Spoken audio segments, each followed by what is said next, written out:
others might continue to join us or figure out their technology as the time goes on. But just want to kind of get started. Well, first, welcome everybody. Thank you for joining us on this beautiful evening to talk about the Blue Line extension.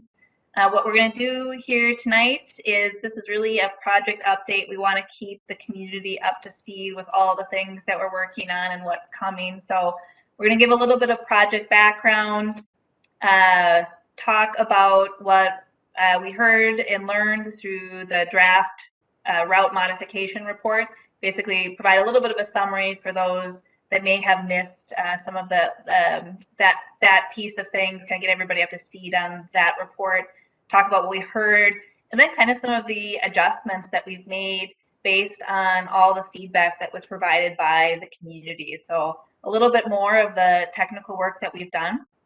In preparation for this meeting, we also had the opportunity for folks to kind of ask us questions. We know we've been getting a lot of questions about various things, so we have some questions teed up already for you all from our conversations with out in the world. So we'll start with some questions that have already been submitted prior to the start of this meeting, and then we will open it up for questions in discussion.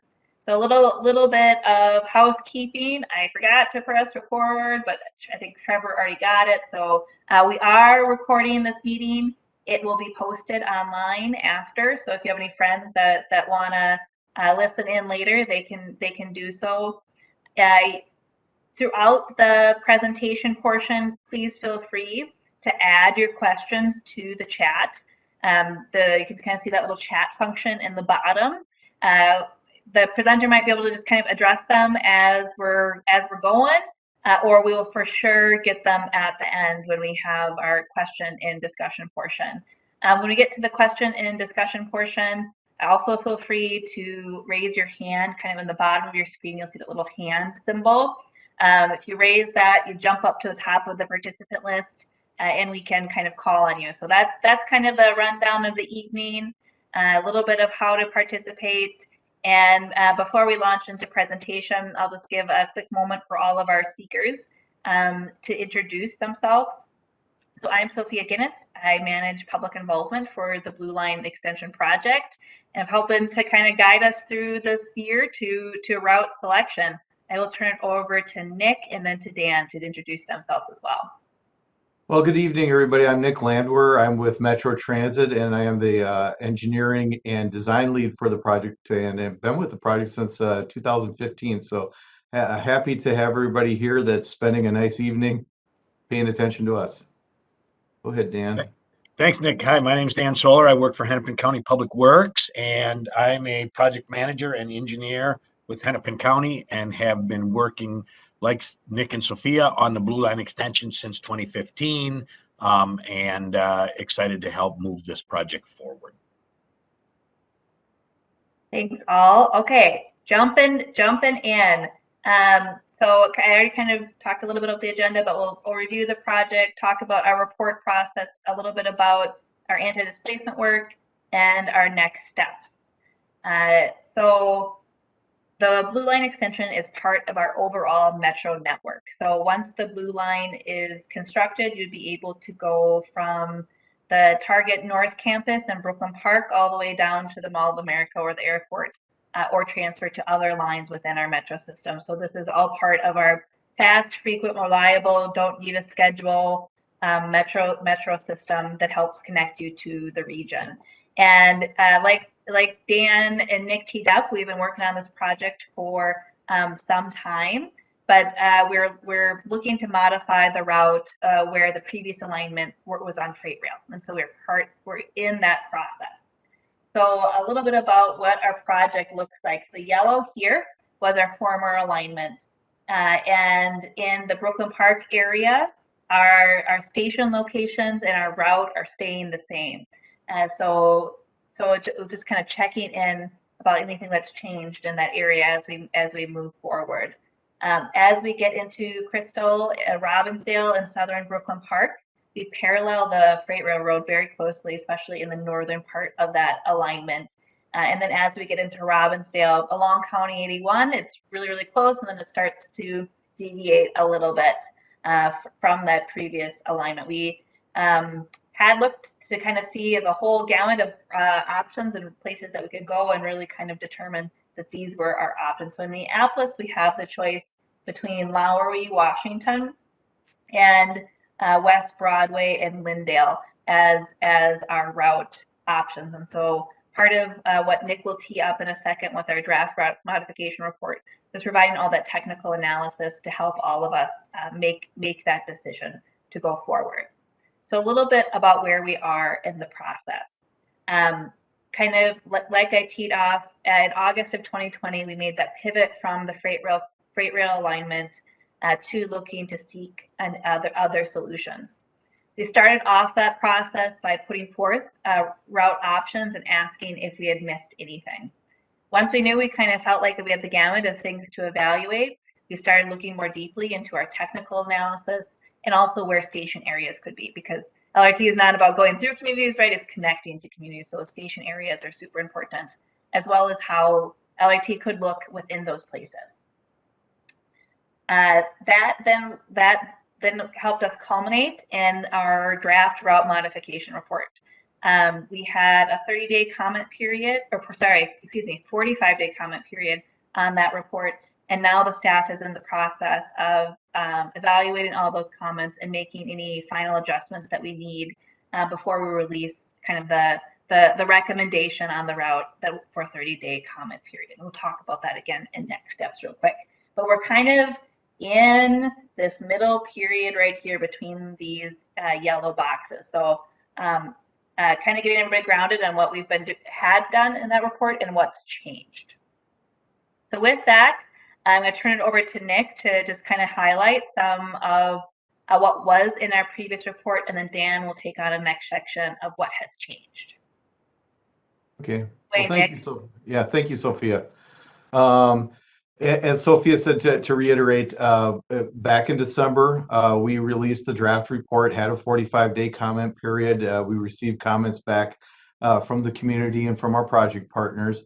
And really the purpose of that draft report was to take all the documentation and the overall process that we'd gone through since March, a year ago, March, when we released our new route options for the project. So again, that report took those evaluations, the input from the public, all the engagement efforts that we had out in the public in that past year, and incorporated that part into the report and documents it. It also provided an overview of some of the technical work that we did do that informed the route modifications and the pros and cons and the benefits of the different route options. And then it also took those route options and evaluated them against the project principles and the project goals. So the report does not rate the alignments or routes to each other. It relates them or rates them to our project goals and principles. So if you look into the draft report, and it's available on our project website for everybody to spend a nice evening to review through it and see where how we put things together, but how we evaluated each one of the route options to the project principles was based on a goal or assessment of excellent, good, or poor, where poor meant it did not meet the project goals, and therefore you won't see a poor because we just didn't include it in the report. We decided, if they did not meet our project goals, we did not continue on with that effort. So there were things that we looked at, for instance, an option where we went down Olson Memorial Highway to Highway 100. It did not meet our project goals because it didn't serve the communities that we were working with. It didn't really serve for ridership. So again, that would have been poor. So we didn't continue on with it. But good means that meets our project goals, that it provides a benefit in serving the community. So it is a good option for us to move forward with. Excellent means that the route has a unique characteristics and the potential to deliver exemplary positive impacts. that really meeting the customers that are needing transit services, helping with communities and their development goals, things like that. So this is an example of the matrix as we put them together. And although those route options or segments are lined up next to each other, really what the ratings are that you see in the green and the gold, the excellence and the goods are how they rated to the project goals. You know, the number one project goal is to improve transit access and connections to jobs and to regional destinations along the corridors. Number two was to improve frequency and reliability in transit service to the communities in the corridor. Third one is to provide transit improvements that maximize transit benefits while being cost competitive and economically viable. You know, we need to compete in that federal world with a project like this to make sure that we're competitive against other projects to get funding. Support communities' development goals, so to make sure that the project that we're looking at fits within the community that we're serving. To promote healthy communities and sound environmental practices, including efforts to address climate change. So that's big, that we want to make sure that it's an efficient and clean way to travel. Advance local and regional equity and work towards reducing the regional racial disparities out there. So again, as you look through the different routes, those metrics that were the good, excellent are related to those goals for each one of those routes, and that relates to the Bottineau portion of County Road 81 that goes through Crystal and through Robbinsdale and just a portion of Brooklyn Park just north of 694 down to 63rd. The Lowry route, that was the route from Target Field Station through Washington Avenue to Lowry, and a West Broadway route that takes us from Target Field Station over to across 94 up Lyndale Avenue to West Broadway.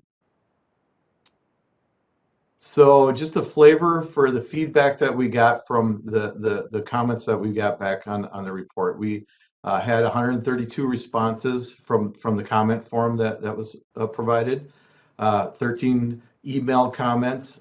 Each one of the communities along the corridor provided a comment letter, Minneapolis, Robbinsdale, Crystal, Brooklyn Park, and Maple Grove also. And then we have on our project website the interactive map project coordinate that people were able to go in there and click on specific areas and provide comments there and have a discussion back and forth. So we had 296 comments from that, and we had open house comments. So we held quite a few open houses throughout the year in all the communities and used the comments that we got from there. And the graph on the other side just kind of gives a little bit of a color of the comments that we had as they're kind of grouped together on minimizing impacts to traffic, pedestrian movements, businesses, homeowners, and the environment. General support or opposition were some of the comments that were a pretty good percentage of them. Some folks needed more information, so that's where we're having more of these meetings to get out to answer questions and to have those conversations. Make sure that we're providing efficient, well-connected to other transit lines. And that goes back to, I think, our overall transit map that Sophia showed earlier, that we're serving community destinations and we're serving those zero-car households, the folks that are depending on transit to get them to where they need to go. And then other investments needed instead of or in addition to this project. So some comments on other things that we should look at, consider, or be discussing. So with that, I'll turn it over to Dan, and he'll tell you where we're going with this information. Thanks, Nick. So yeah, after the work that, after the work we've done in kind of researching the possibilities and looking at analyses for the various routes, we're making some updates as we move from a draft report to a route recommendation report. And in the timing that it's taking us to put the final report together, we're having this meeting to update folks a little bit on some of the changes that we made. So you'll see here that we received a request from the city of Robbinsdale to talk about Area 2, which is really the area where, rather than using Burlington Northern Railroad right-of-way for LRT, we're proposing to use County Road 81 right-of-way, that we distinguish in the final report between Area 2A and Area 2B. And that essentially is right at about Highway 100. And if you think about it, the characteristics of 81, Highway 81 is definitely different between north of Highway 100, where it's primarily a little bit of Robbinsdale, but primarily in Crystal, the city of Crystal, and then the city of Brooklyn Park on the north end, that it's primarily a lot of residential properties, but set back off of the roadway. Signal spacing is very far apart, 3 lanes in each direction. It's a little different characteristic than south of Highway 100, where you enter, first of all, downtown, the downtown Robbinsdale area. It's a 4-lane roadway there, a little closer spacing on traffic signals, some direct access points onto Highway 81, all the way down to North Memorial Hospital. So we've split those up in the final report to talk about Area 2A separately from Area 2B. So that's a change that we've made. We took a little closer look at how access is affected for pedestrians and vehicular traffic. One of the comments we got is what's going to happen to neighborhood or local access along West Broadway versus along Lowry, Washington. And you can see up along Lowry, there's a lot of city streets in the city street grid. They're all open today. There are no medians really along any of Lowry. It's a full open roadway. And so with LRT down the middle, we would have to close the through traffic on a lot of those intersections. And so all those dots you see up there represent areas where we would not allow north-south traffic across Lowry because of LRT. We would concentrate signals at a few spots along Lowry. West Broadway also does the same, but especially in that kind of Lyndale to Irving piece, there's a lot more traffic signals in there already. And some of the areas, we're not closing off quite as many streets. So the city really wanted us to kind of pull out the differences in pedestrian access. And so that's been updated and is now part of our final report in what we're doing with pedestrian access and vehicular access along here. What do we have next? Walk sheds was a big piece. How do we differentiate the walk shed areas and the barriers to those walk sheds in regard to stations? And so one of the things we identified is that the freeway and I-94 and the bridges on I-94, this represents yellow, less than 5-minute walk shed, green 5 to 10, blue 10 to 15, and so on. And you can see that while along Lowry, the walk sheds, at Emerson Fremont and around Penn are very good. When you get to the stations along Washington Avenue at, say, either West Broadway or down at Plymouth, there's whole areas where, because of I-94, you have a fairly long walk, a greater than 10-minute walk to the stations. So that provided much more of a barrier. And so we called that out separately for the Lowry route so that we could identify where there were barriers to getting to stations. And obviously that was one of them. There's not nearly as many residential properties on the east side of 94 as there is on the west side of I-94 as well. The next one here. Sophia, are you moving these or?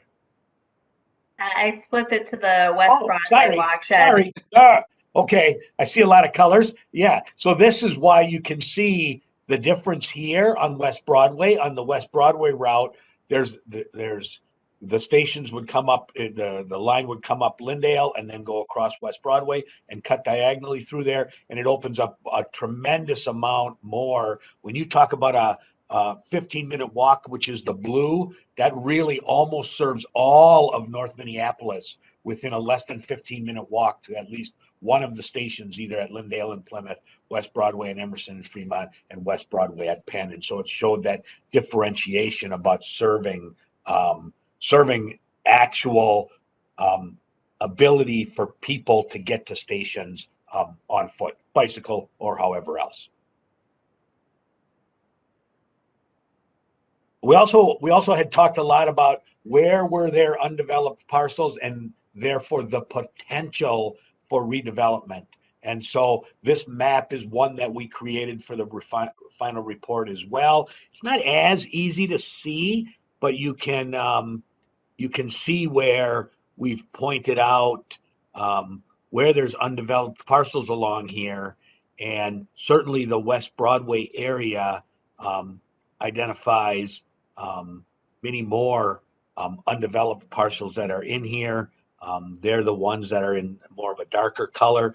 There aren't many along Washington Avenue. So while there's development along there, opportunities for redevelopment are more minimal. Since Lowry is very highly residential, there's less opportunity there as well. And there's many areas along West Broadway that have the potential for both additional acreage and additional vacant properties that are then possible for some level of redevelopment or development in and along that line. That was an important piece to distinguish between these two routes as well.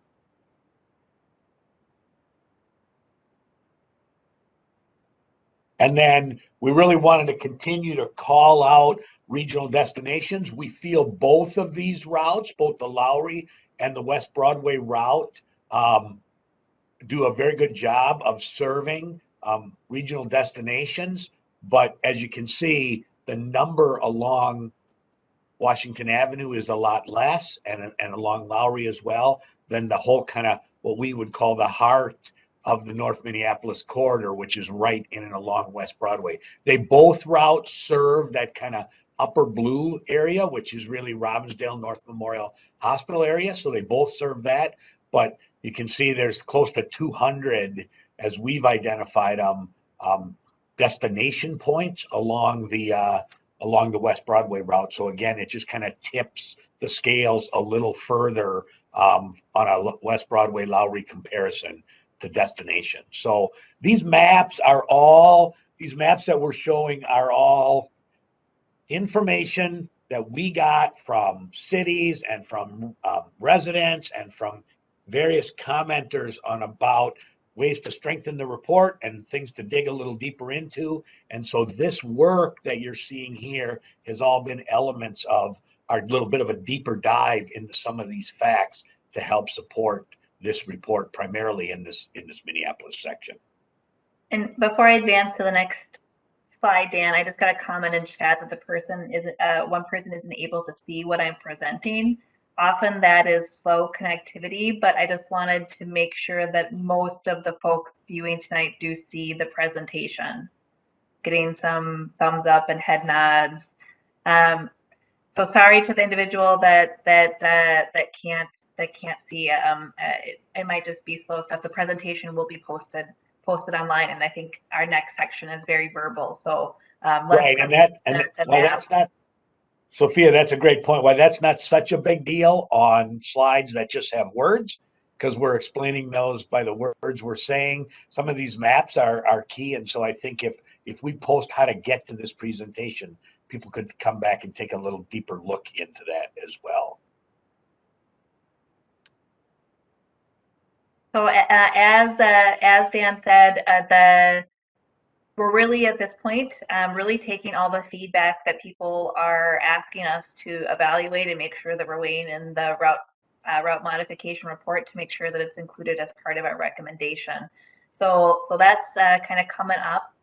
Before we get into questions, want to give everybody a little bit an update on some parallel efforts that we are doing, as well as some general next steps of what to expect. Part of the process early in kind of I'd call it the pivot away from the freight rail corridor, kind of the part about making sure that we are serving current residents and businesses and that people aren't displaced unintentionally as part of this process became a major theme.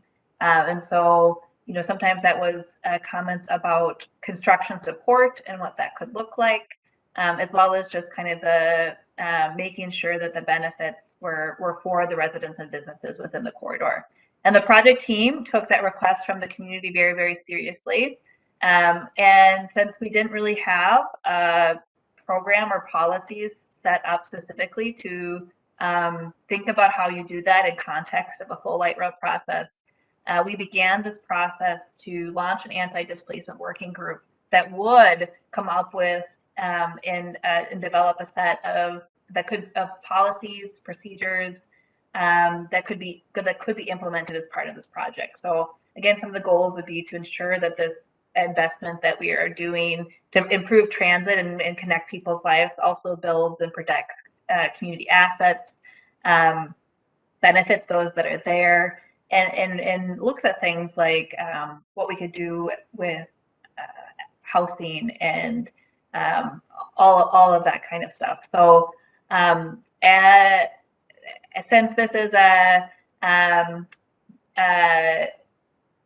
multi-government effort, right? It is some of these policies and procedures might come from the Blue Line project itself, but some of it might come from the Met Council or Hennepin County or the various cities along the line, as well as philanthropic efforts like we saw on Green Line to bring dollars to the project. We felt it was really important to have kind of a facilitated process that could go very deep into it. And I see Ricardo says in chat, do we have a budget for this? We don't. It's the same reason why we don't have a full budget for this project, the Blue Line Extension project overall yet, is that we can estimate kind of roughly how much we think it's going to cost, but you really need the programs and details to really put dollars and procedures behind it. So to say we have a budget for it now would be kind of cart before the horse in some sense, but I think we can say at this point that both Hennepin County and the Met Council, and not speaking for our city partners, but at least for our project partners, are very committed to really doing this quite well and looking forward to the process. So as part of making sure that process and all these governments kind of come together, as well as the community, we contracted with the Center for Urban and Regional Affairs to kind of lead this process. And C. Terrence Anderson, who is a Northside resident, is kind of the project manager for that and has helped facilitating the working group basically over the next year to come to these recommendations and policies. That won't be the end of the work. We would anticipate that what is needed from the anti-displacement working group will probably live in some way through the life of the project. So some things will spin off right away, they maybe even during their process, right, that could be implemented. Other things will be long-term and part of the project. So this is really getting us teed off to have this basis of this work and kind of shared community understanding. So the group met for the first time just last week. The first meeting was very I'd call it procedural and introductions and details. As the group moves into some bigger sessions, they'll really kind of get into the details and look at the various challenges as well as putting recommendations forward with them.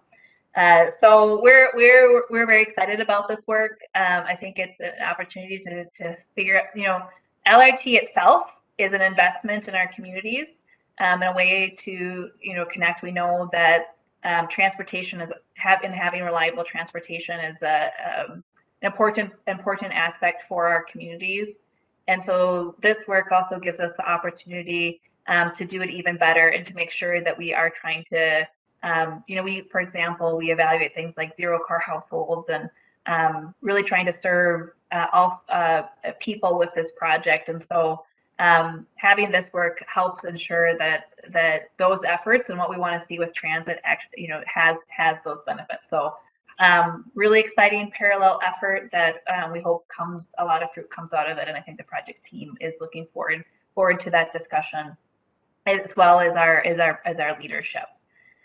So that'll be a thing that we'll continue to update everybody on as we move to kind of more of the Rails portion of the LRT. And so with that, you can expect us releasing a route modification report in the spring that'll include all of the recommendations for how this line will look. That doesn't mean that we're shovel ready, right? That kind of selection of the route just actually begins a long process that we have to go through to do environmental review, to seek municipal consent, to develop a lot of details, to begin station area planning and some of those other supportive efforts that happen with it. And so, we're 3 to 4 years away still from construction, as well as a few years in construction itself. And that's just kind of a way to say is that we're beginning to address a lot of the issues that community is bringing up, but a lot of things will be addressed kind of throughout the process overall. One of the first questions that came into chat, and I don't know if everybody can see it, but it was how come minimal residential disruption isn't a project goal? And that kind of comes out in a few ways. One, we do have a project principle of minimizing impacts to properties, but our environmental process is also a time where we can document impacts and look at ways, either if we can't avoid those impacts, to minimize and mitigate them. So kind of all of a long-term thing that kind of goes along the way. And before I kind of we start taking a lot of questions in chat, I'm going to be respectful of those that submitted some beforehand, and I'll just kind of read them off, and we'll have Dan and Nick take turns answering them. So one question that we get often is how is this final decision going to be made to select the route? So Dan, do you want to talk a little bit about the process to have Hennepin County Met Council kind of take action on the final report? Sure. So as we rolled out the draft report and took a lot of comments, that started to narrow this piece down. Then what you saw today is what we presented today is a lot of the deeper dive stuff that we did in some of the areas to look at this in a little more detail. What we will then do as a staff is we will make a final or make a recommended route selection. We'll recommend a route for the LRT alignment from Target Field Station up to Target North Campus in Brooklyn Park. We will make that recommendation to our corridor management, to our business advisory committee and community advisory committee for input. We'll make that recommendation as well to our corridor management committee, made up of representatives from municipalities and other entities along the alignment, and then they will recommend to both the Met Council and Hennepin County the direction to move forward to bring this recommended route to the Federal Transit Administration, who we're working with nationally on the implementation of this, as well as the other LRT projects that we have here in this region. And so ultimately, the route selection will be guided by the Hennepin County Board as a primary funder of the local share, as well as the owner of the LRT system, Metro Council, and those two entities will then make that final decision to move this forward. Thanks, Dan. Another question that we've got in multiple forums is just impacts during construction, right? It's something that we've gotten a lot of comments on. And so what we have on the slide is meant to be a capture all of various ways that people have been asking us this question, as well as a couple that were submitted for this meeting itself. And just basically talking a little bit about what we do to help protect businesses and community assets, as well as, I mean, even residents, as we begin and go through construction. And maybe just also teeing off that, we know we need a construction support program, but some of those details are still underway, and maybe give folks an idea of what it looked like on Central Corridor.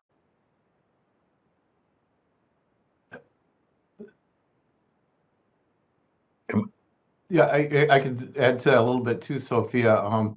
As we go, well, the anti-displacement working group is one place to kind of identify, how to help and protect folks from displacement from the project. But, the environmental phase that we go into will help us identify those community assets, identify where the impacts are going to be, and help us identify mitigation measures that we need to work through design into construction. And then as we get into design, we work very closely with property owners, with our project partners, the cities, the county, on what we can do to minimize and mitigate for impacts that are happening.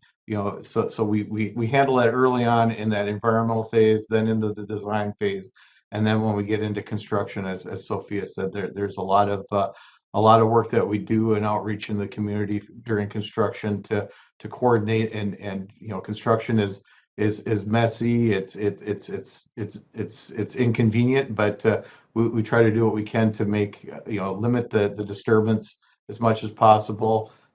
Maintain access for businesses and property owners, and get in and out as quickly as we can.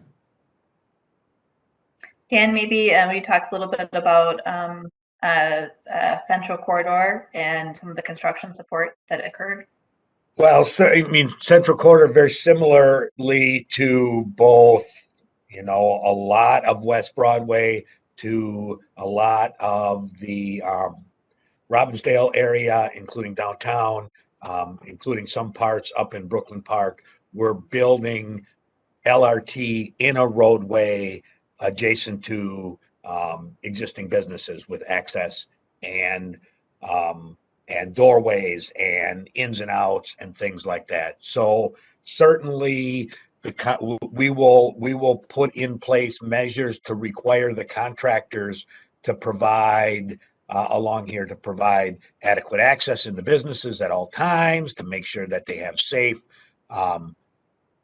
well-identified ways to keep businesses open and moving during construction. At the same time, though, some of the businesses, especially small businesses, were very worried and needed some additional help through construction. And so during that time, the project team from Met Council, the folks at Ramsey and Hennepin County, City of St. Paul and Minneapolis, worked with various entities like what was called at that time a Central Corridor Funders Collaborative to help provide things like small business assistance, to help businesses, especially, not worrying about, say, Target or Cub Foods as much as small businesses, with a little help with things that they needed at that time, bookkeeping, advertising, things that helped keep businesses flourishing. And so we will look to put those same measures in place along here, especially to help.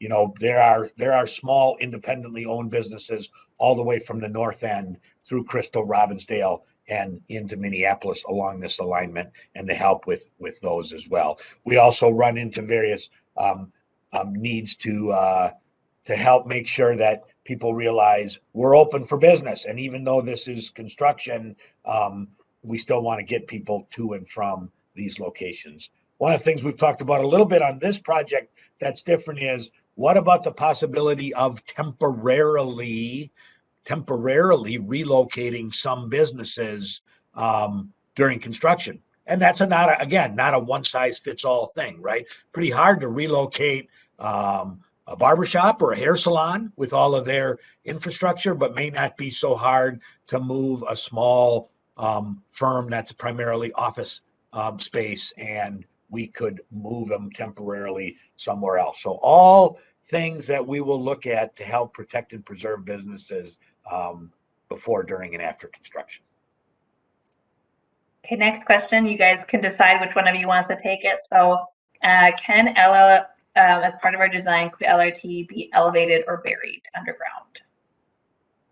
The answer is yes, but I would qualify that with, we're proposing for the most part and along the alignment to have an at-grade running light rail, because that's the most accessible to people of all abilities. When you start going above or below ground, that starts bringing in, stairs, elevators, that more of an impediment to access to those stations, where as opposed to at grade, folks can go crosswalk to a station platform, get on the platform and stay at a level. So that's probably the most efficient, most convenient for all of our customers for that. With that said, though, we do have elevated, we are potentially proposing elevated sections along this corridor. For instance, and usually those are put in when there's a geographical barrier. So at North Memorial, if we were to go along the Lowry route or the West Broadway route, either route, we would have to go on a bridge structure over the bridges that are being constructed right now at Lowry and West Broadway. And with that, there'll likely be a station that's above grade in that location. So, with that involves, again, elevator, stairways and stuff. So when necessary, they are considered. Now, I'll let Dan jump on this too. Underground tunnel is those become very, very not only just the inconvenience for folks to access it, but the cost for construction is very high. Underground is 6 to 10 times higher than just at grade in rough magnitudes, but also the construction of it is very disruptive. When you're putting in that tunnel, you're usually opening up a big hole in the ground to build that tunnel and then put it back into place, and it takes a long time. So those become very disruptive during construction. So, yeah, I think that's right, Nick. I mean, I might add, the simple answer to can the LRT be elevated or buried underground, of course, is yes, right? There's elevated LRT and subway systems all over the world. That's the simple answer. With regard to this particular extension, I will say we have looked at and we are not considering any segment of this to be underground or built in a tunnel. Existing utilities, narrow rights of way, groundwater conditions, soil conditions, and just the construction difficulty of tunnel construction, especially if it relates in tunnel construction of station areas underground, just do not warrant building any of this blue line extension in an underground section.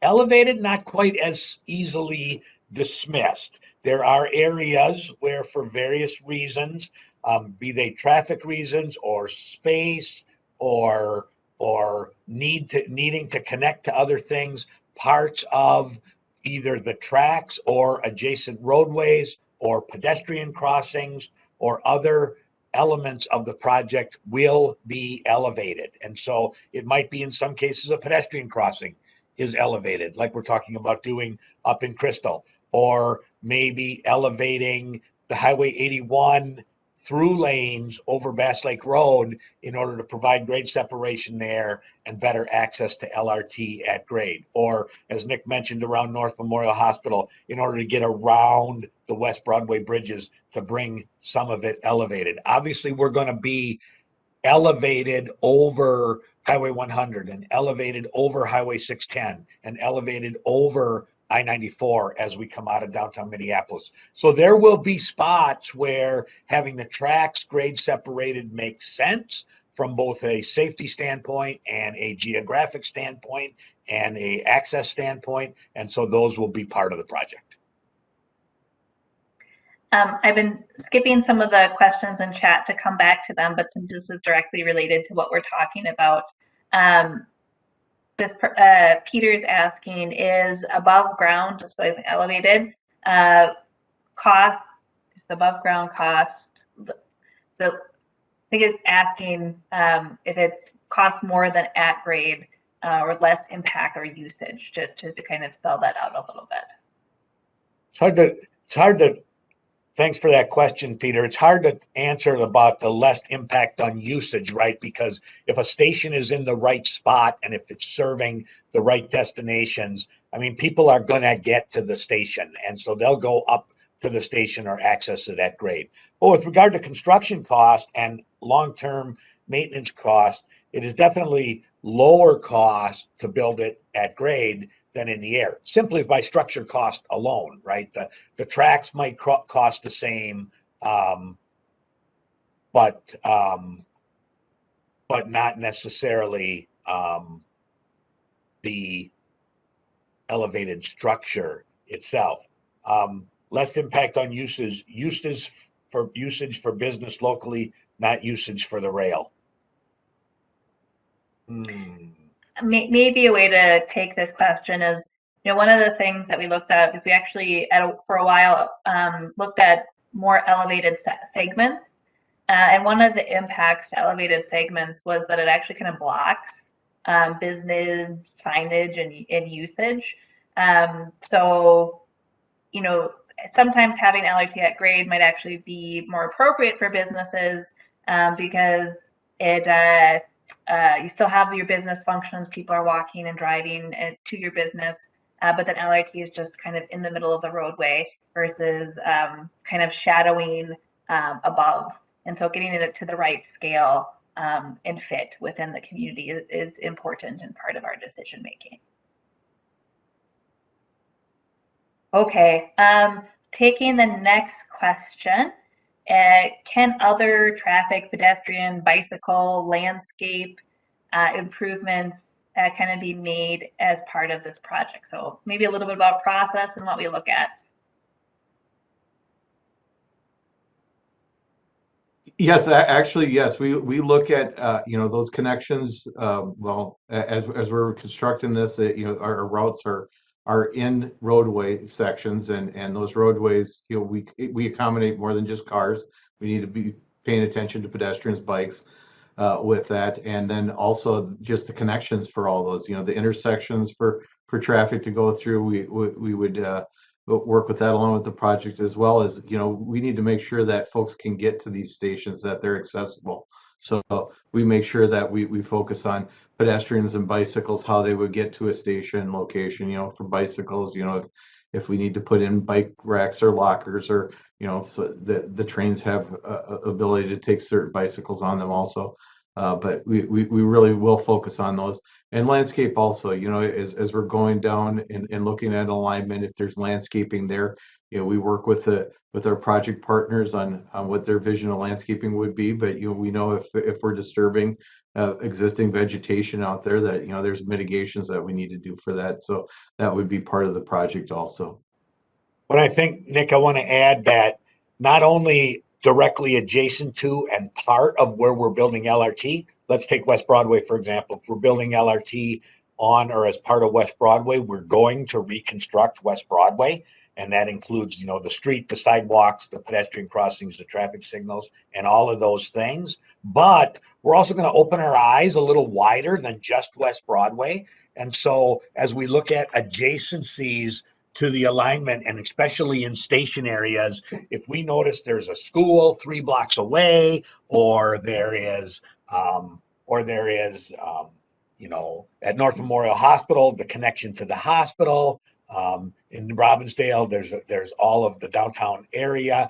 Is there a sidewalk connection? Is there a bike path connection that needs to be made? Should we be extending a pedestrian facility so that people don't only have access to LRT on West Broadway, for example, but they have a way to get there from a various destination that's clear? Now, we can't go 10 miles away in each direction, but we can certainly take a look at those, for example, those walkshed maps, and say, what are the best ways from both a signing standpoint and a pedestrian access standpoint that we can help get people there? The other thing that I want to add here is that one of the other things is, because we're talking about putting an LRT system on these roadways, and therefore need to reconstruct them, we're also going to take a comprehensive look at all of the underground infrastructure that's in place in and along these roadways. So water mains, sanitary sewer, storm sewer, the private utilities like XL or Comcast or CenterPoint or whatever they may be. We want to get those things done at the same time so that we don't build LRT and then rip up a street 2 years later in order to put in new water services. And so all that gets done together as well. So all that can get put together as we make this infrastructure improvement. I'm going to take one last question that we got in advance, and we'll tee this off to Nick, but we included the map so that just to kind of help Nick explain. And so the question was, we hear that there's different options along the routes in Minneapolis, and kind of what's the purpose of all of the options, and kind of how do you read them?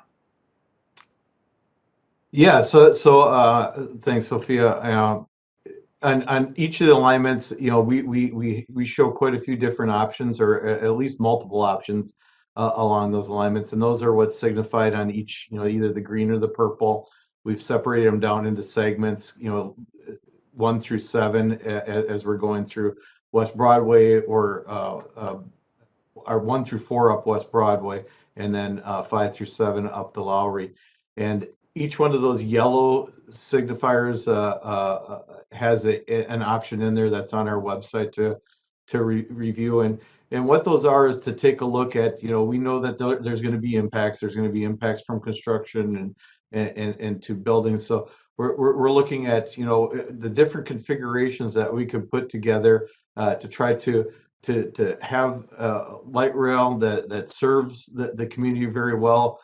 Try to reduce those impacts from the light rail, or if there are impacts, is there something that we can do that would mitigate for it? So can we, for instance, with West Broadway, look at an option where we incorporate 21st in there for either light rail or traffic or both in that area where it's really a pinch point there, and that would be that segment 3, why there's so many different options in there. Those, as we get into environmental and through design, we'll start weighing those out. We'll work with everybody to determine what the best option is and narrow it down and move forward with that single alignment. Okay, I'm going to start taking questions from chat, especially those that we kind of didn't address as we're going. For everybody's benefit, before I do that real quick, because we might skip back into slides to address questions. Everything is available on the Blue Line Project website. So the event itself is recorded, and all the materials that we're showing tonight will be online after the meeting. So just a good resource for everybody. And that was a question as well. Is this slide deck going to be shared? We'll get it posted shortly after the meeting. As well, so you guys can look back at it any time. A couple comments Nathan noted when we were showing the walk shed about how that looks for West Broadway. And then a question from Peter would be, would you consider adding another station on Broadway to increase access even more? I think the simple answer to that is sure, yes. We have gotten that question before. We think, as we start here, we think that a station on West Broadway at Penn, which serves kind of the Penn area as well as a connection to the Sea Line, that a station somewhere in and around Emerson Fremont in that area serves as a connection to the D Line as well as to that kind of retail area there, and then a station down along, right as we come over 94, right along Lyndale and Plymouth also makes some sense there as well. That's what we heard in our public engagement. That's a lot of the feedback we got as we visited about it. Does that mean that can only be 3 stations? No. But of course, what we're always balancing is on an LRT route, How many stops is the right number of stops? It's not a commuter rail, so it's not meant to stop, or an express route, so it's not meant to stop once and then go into downtown or go further. It's also not meant to stop every block. So what is exactly the right mix? And so stations also take more room. And so when they take more room, that means more potential for right-of-way acquisition. Is that something that also that the community wants to face? So as we do the environmental work, we'll continue to look at this and evaluate that. I would not put it out of the question right now, but we don't have currently, we're not sitting on any spots where we're saying, boy, we really wish we could have a station here, but we haven't identified it. That may come as we do more work, but right now we're not seeing it. So next question from Ron, and I'm going to paraphrase, I think, a little bit of his question, is basically, how do we interpret our walk sheds? He notes that, for example, serving an apartment versus a single family home would provide more benefit, you're serving more people. So I'll maybe tee it off a little bit in the sense that, when we think about who these routes are serving, we're both looking at how long it takes to get to a station, as well as the kind of uses within that walk shed. So whether they be, lots of jobs or a lot of commercial destinations, or just kind of density of population. So all important considerations. I'll tee it to Nick and Dan to add to that question, to that response. Yeah, so walk sheds, I think there's a couple questions in there, but typically when we look at walk sheds, that 10-minute walk shed is probably the comfortable or average walk shed that's looked at in that station area planning. Although there's some folks that would easily walk 20 minutes to get to a station, 15 maybe, not a big deal, but usually that 10-minute is that comfortable walk shed that's kind of focused on in that area, and it's based on just really a distance measurement, and I know that we take a look at having to it's not a direct as a crow flies from one point to a station. It's taking a look at going down the sidewalk or those pathways to get to the station. So it's actually a distance measurement that 5 minutes is based on, and it's based on an industry accepted pace for walking. It's like I can't remember what it is, like 3 point some feet per second. So that's how it's laid out. Thanks, Nick. I think you started to address the next kind of question about walk shed as well, which is kind of that threshold of destinations. How do we know something is within a walk shed? Yeah, and that's where that probably that 10 minutes is a good example of as when you look at that's usually where folks are comfortable if they're going somewhere, they get to a station, and if it's within that 10-minute walk, that's probably a good destination point or a good way to measure that destination. I just want to acknowledge that we kind of took a side to address Ricardo's question about budget regarding some of our anti-displacement efforts. Again, kind of the commitment to the funding, while we still need to put together the full scope of what that work will include. And going on to some of his next question. And Sophia, before we go on from that, what I want to understand is that when it comes to the budget for things that are involved with the anti-displacement working group, some of those recommendations that'll come out of the working group may very well be things that can be put in and implemented as part of the project. Okay, easy enough, right? The budget can include those. We'll put them in as part of the project and it'll be done. Some of them may be recommendations on policies or practices that aren't eligible for costs as part of the project budget, but that doesn't mean they won't get funded. That means that we need to turn to Hennepin County, to Met Council, to our cities to look for funding sources and ways to implement those recommendations that are parallel to, but not directly eligible for project costs. So both of those things can happen, and both of those will be open items to be researched for funding. Good point, Dan. And that spurs the conversation. I think of all of our agencies are also going to be looking at kind of the things that we have in our toolbox that could potentially be put forth to this effort. And then kind of a follow-up question to that is basically how does federal funding impact our timelines? When do we get our federal funding? And how does that kind of fit in with our environmental review? I'll kind of maybe tee this off.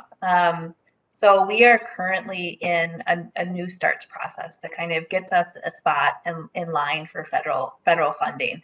The project kind of has to kind of keep chugging along to show progress within that program, and we seek basically our federal match, which is 50%, around the time that we enter construction.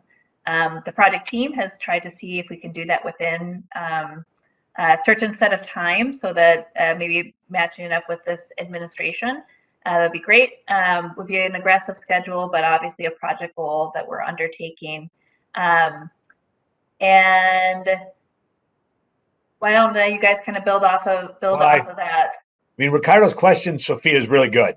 How does federal funding affect our timeline? Federal funding does affect our timeline, because while we don't know at this point, as we sit here today, whether we will receive federal funding for this particular project, like is the case for every LRT project, we in Minnesota and the Twin Cities here move forward and develop these LRT projects with the following the guidelines, with the desire and the belief that we are going to apply for and we are going to receive federal funding in order to implement the project. So as we make decisions about how to do environmental review, how to purchase right away, how to make design decisions, how to build the project, all of those decisions are done on a timeline that assumes that the day will come when we do apply for a full funding grant agreement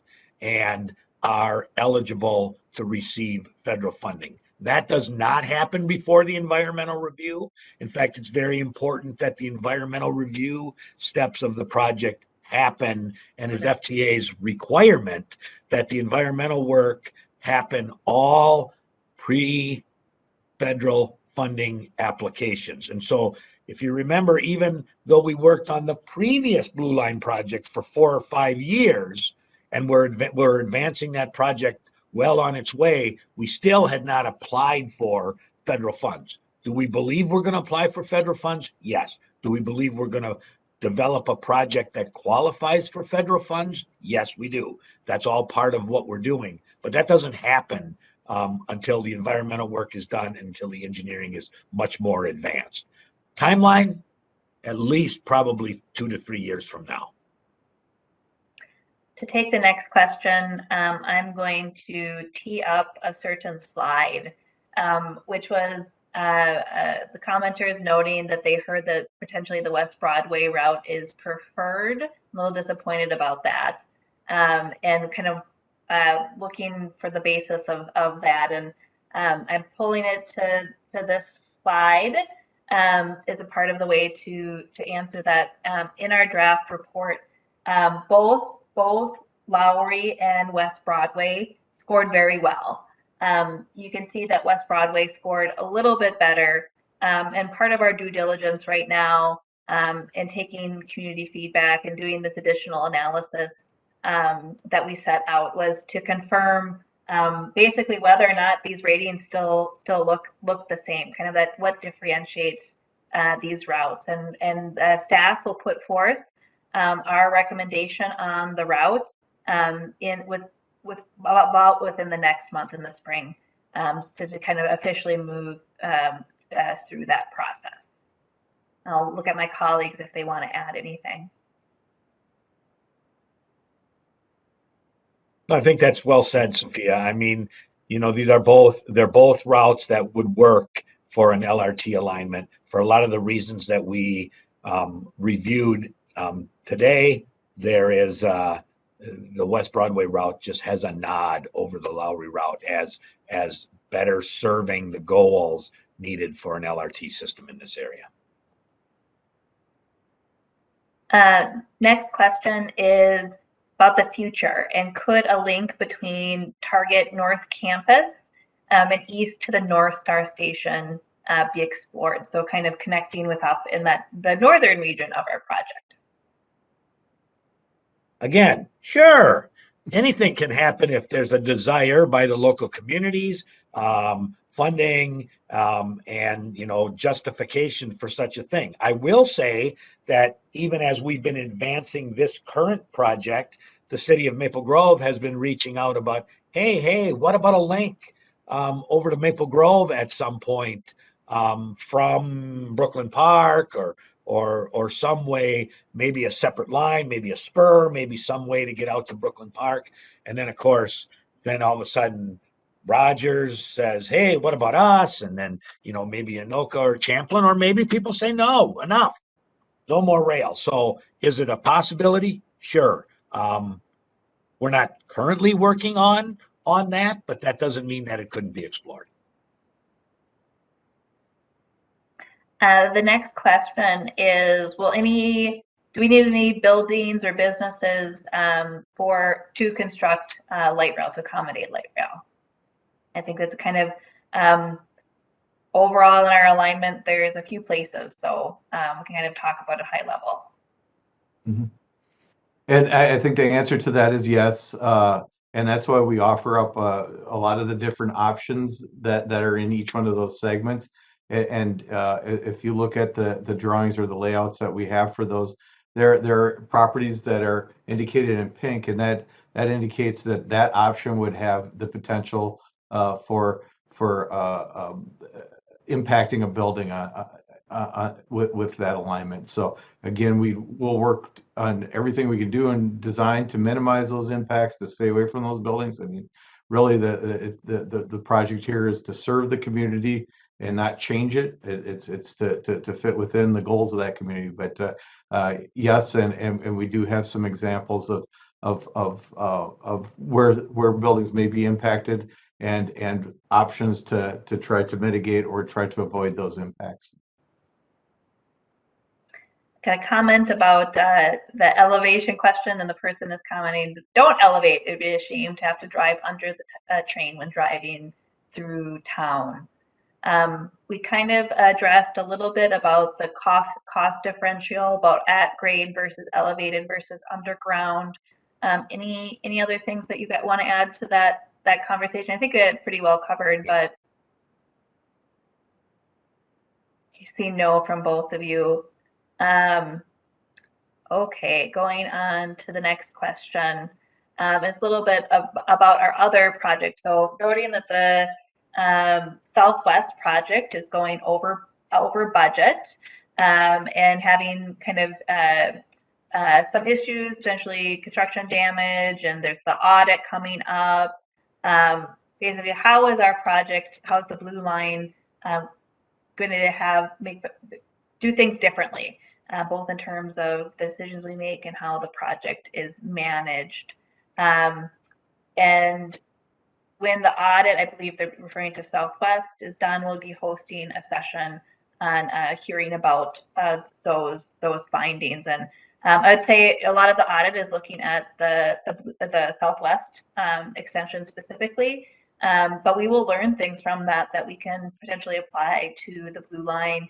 The Met Council welcomes an audit. I mean, these projects are very, very complex, and doesn't hurt to have people take a look. So we welcome that process. Maybe a little bit about what we're doing differently. I'll kick it off while I'll give some time for my colleagues to add to the answer.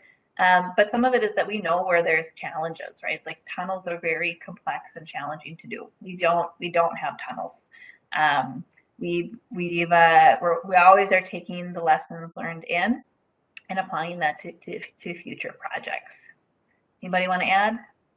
Well, certainly tunnel construction has been a difficult piece of Southwest.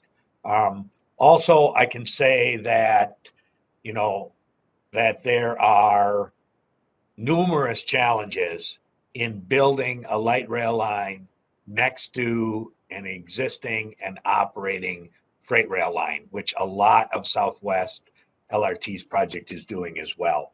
And so, this Blue Line extension essentially will be the fourth leg of the light rail system in the Twin Cities. The Hiawatha line was built 15 to 17 years ago. And so that was built along Highway 55 and in downtown Minneapolis and down underneath the airport. And so we have learnings from that, how we did things on Central Corridor, Green Line, which I worked on for 7 years. We did a number of things differently than were done during Hiawatha. We did things right. We did things not right. We learned things from that. Some of those things were implemented on Southwest. Southwest has posed its own significant set of challenges. Southwest is the first time we've really undertaken LRT construction that wasn't primarily in a street or adjacent to a street. And so building in railroad right away and building the number of structures that are associated with Southwest has been difficult. There were also difficulties in just implementing that project during various different federal administrations and different governor administrations. And so all of that plays into account. And so we'll take all of those learnings and what's gone well and what's not gone so well and apply those here. I will say we believe we know how to build LRT in the Twin Cities in a street running scenario.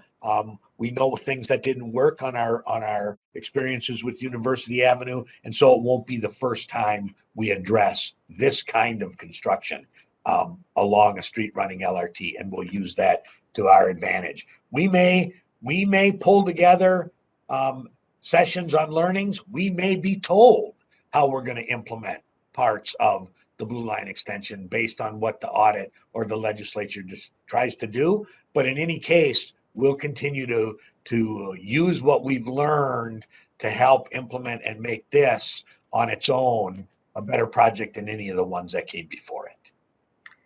Maybe also to add to that is want to acknowledge that these projects carry risk, right? Whenever you're taking on a big undertaking, it is part of the process. As we go from the small percentage of engineering that we have now to construction ready plans and getting into construction, the project team as part of our process tries to basically minimize those risks, identify them, address them, anticipate them. But with complexity, there always comes risk. And so part of doing better and looking forward is just being very diligent about managing that process. And I think it's really important to be transparent with the community, though, that things can come up until things are fully in operation that you don't necessarily anticipate. So that is always part of the process as well. And so we do our due diligence to manage that as we go along. I think the last question is a little bit of a combination of a comment, but a little bit of a combination of a question, which is Nathan notes that kind of that space between Penn and North Memorial, wondering if that could be a place that maybe consider a station, but also noting that adding station could potentially add time. And so that is correct, Nathan. As we add stations, stopping an LRT does add time to the line. And so we do evaluate the difference between adding that travel time to potentially the additional populations or people that we could serve by adding that station. So sometimes adding the station decreases ridership instead of adding it. And so that is also part of the analysis that we undertake when we think about potentially adding additional locations. Did I capture that, guys? Want to add anything else? Yeah, very, very good, Sophia. All important considerations when you make that decision is what's the overall, how will a station in any one area affect, and not only just transportation as well. What about redevelopment goals? What about other things that can happen around redevelopment around a station area? and how does that get affected, and how does that help support or not support another station in any given area. Yeah. And another thing, I think Dan kind of alluded to it before, to talk a little bit before, when we do cite a station, they do take up quite a bit of room. I mean, they need to be fairly flat and tangent, meaning straight, so the train can meet up with the station platform. And the light rail vehicles are almost, they're 270, so that station platform needs to be about 300 feet long, and then you have the approaches to get up to that station because the station's elevated. It suddenly starts taking a long block of flat, straight area that station needs to fit into. So, finding that area and limiting the impacts, but by the construction of it is something that we take into consideration also. I think that is all of the questions that we have tonight. I'll kind of talk for a minute just in case people have other things that come to mind. But I'll bring us, sorry to scroll through things quickly. I know that gives everybody a little bit of vertigo. I try not to do so. So on the Blue Line Extension Project website, bluelineext.org, again, we have all of this information. If you have any follow-up questions, the project team is always happy to come and meet with you. So even if you represent an organization and want us to come and talk to the whole group, the outreach coordinator's contact information is online. So you can look for Panu Vu and Kristen Yeager.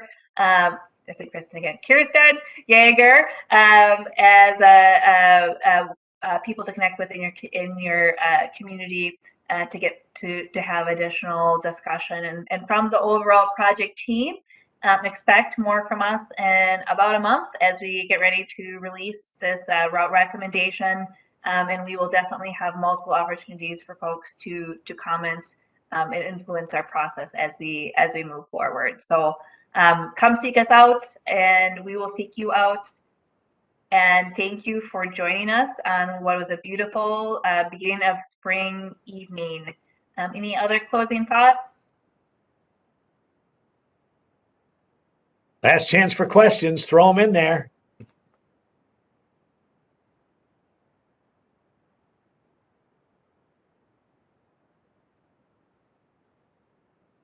I'll take that as